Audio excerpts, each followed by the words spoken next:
Myanmar நாட்டையே அதிர வைத்துள்ள சக்தி வாய்ந்த நிலநடுக்கத்தில் சிக்கிய எதிர்க்கட்சித் தலைவரான ஆங் சாங் சூகியின் நிலை என்ன ஆனது என கேள்வி எழுப்பப்பட்டுள்ளது.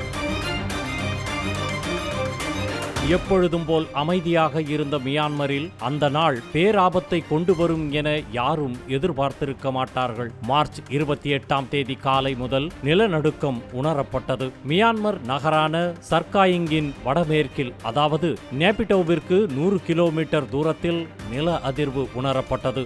முதல் நிலநடுக்கம் ரிக்டர் அளவில் 7.7 பதிவான நிலையில் அடுத்த 12 நிமிடங்களில் மீண்டும் ஒரு நிலநடுக்கம் ஏற்பட்டது. இது ரிக்டர் அளவில் 6.4 பதிவானது. இந்த இரு சக்தி வாய்ந்த நிலநடுக்கத்தால் வானளவு உயர்ந்து நின்ற கட்டடங்கள் சீட்டுக்கட்டு போல சரிந்து விழுந்தன. சாலைகளில் விரிசல் ஏற்பட்டு இரண்டாக பிளந்தன. பெருநகரங்களில் வீடுகள் இடிந்து விழுந்ததால் பெரும்பாலான இடங்களில் மின் இணைப்பு துண்டிக்கப்பட்டது. சாலை போக்குவரத்தும் துண்டிக்கப்பட்டது. எங்கும் அழுகுரலும் இருளும் சூழ்ந்த மியான்மர் உலக நாடுகளை அதிர வைத்தது. இந்த நிலநடுக்கம் குறித்து அமெரிக்க புவியியல் மைய ஆய்வாளர் ஜெஸ் பீனிக்ஸ் கூறும்போது, நிலநடுக்கத்தின் போது சுமார் 334 அணுகுண்டுகளுக்கு சமமான ஆற்றல் வெளிப்பட்டது. இந்த பேராபத்து இதோடு நிற்கப் போவதில்லை. இந்திய டெக்டோனிக் தட்டு மியான்மருக்கு அடியில் உள்ள யுரேஷிய தட்டுடன் தொடர்ந்து மோதி வருவதால் நில அதிர்வுகள் பல மாதங்கள் வரை நீடிக்கும் என கூறி அதிர்ச்சி அளித்துள்ளார்.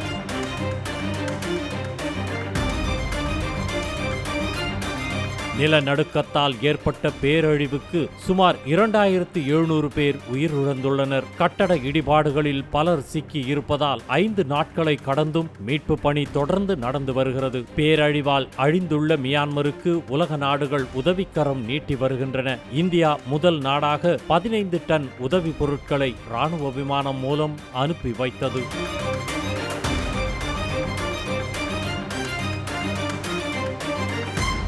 நில அதிர்வு ஏற்பட்ட சர்காயிங்கின் அருகே நேபிடோ உள்ளது. இங்கு இருக்கும் சிறையில்தான் மியான்மரின் எதிர்க்கட்சித் தலைவரும் முன்னாள் அதிபருமான ஆங் சாங் சூகி சிறை வைக்கப்பட்டுள்ளார். பெருநகரங்கள் நிலநடுக்கத்துக்கு தரைமட்டமான நிலையில் ஆங் சாங் சூகியின் நிலை என்ன என்பது கேள்விக்குறியாகி இருக்கிறது. இந்த நிலையில் ஆங் சாங் சூகி நலமுடன் இருப்பதாக சிறைத்துறை அதிகாரிகள் தெரிவித்துள்ளதாக அவரது மகன் ஏரிஸ் தெரிவித்துள்ளார். இது தொடர்பாக பேசிய அவர், என் அம்மா நலமுடன் இருக்கவே நாங்க விரும்புகிறோம். அவங்கள பற்றிய தகவல் தெரிஞ்சுக்கிறது ரொம்பவே கஷ்டமாயிருக்கு. பத்திரிகையாளர்களையோ எங்களையோ கூட சிறைத்துறை அதிகாரிகள் விடுறது இல்ல.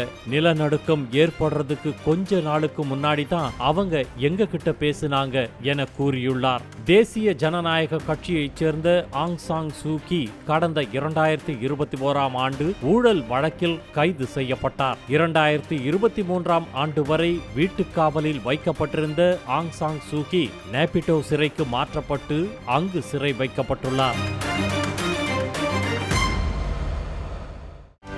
செய்திகளை உடனுக்குடனும் துல்லியமாகவும் தெரிந்து கொள்ள சப்ஸ்கிரைப் பண்ணுங்க.